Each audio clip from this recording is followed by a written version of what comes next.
Chapter 2. Juliet made a tentative trek from her empty apartment. As much as she adored the intrigue of an immortal, she'd never been keen on nightlife. To some this may have seemed counterintuitive, but it really wasn't. Nightlife was danger in service of debauchery, dance, drink. Juliet preferred the allure of something like the elf.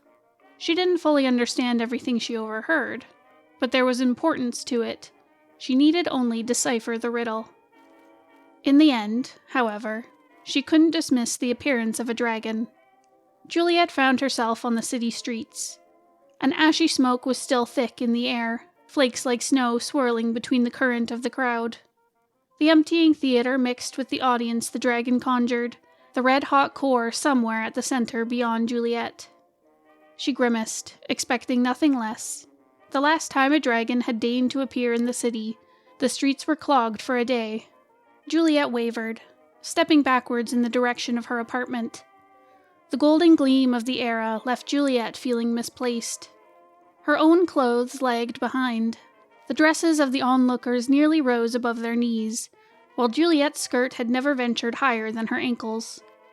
Of all the things her mother managed to instill, a prudish sense of fashion wasn't what she thought would stick.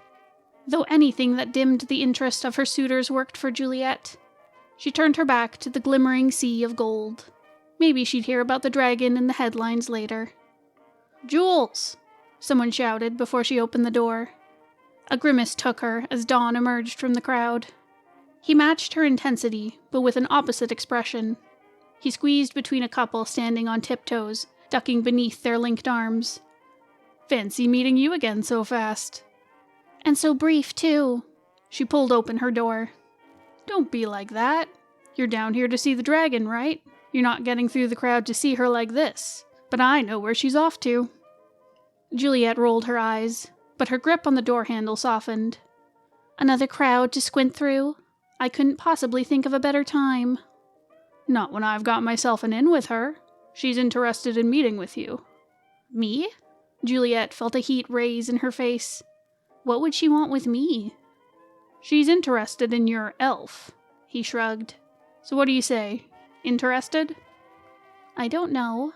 Where is she off to?" Dawn smirked. "You planning on ditching me to go? Because you won't get far on your own. It's an exclusive spot." "I wasn't planning on ditching you so soon. I want the details is all." "So you can find a reason to say no? Because, Dolly, it's your last night in the big city, and by your own admission, you've never experienced the height of its offerings." He extended a hand to her. "What do you say? Fancy a part 2? She crossed her arms, giving him the once-over. "I don't know about a part 2, and I definitely don't know about this being my last night here. But Donnie, how does one say no to a dragon?"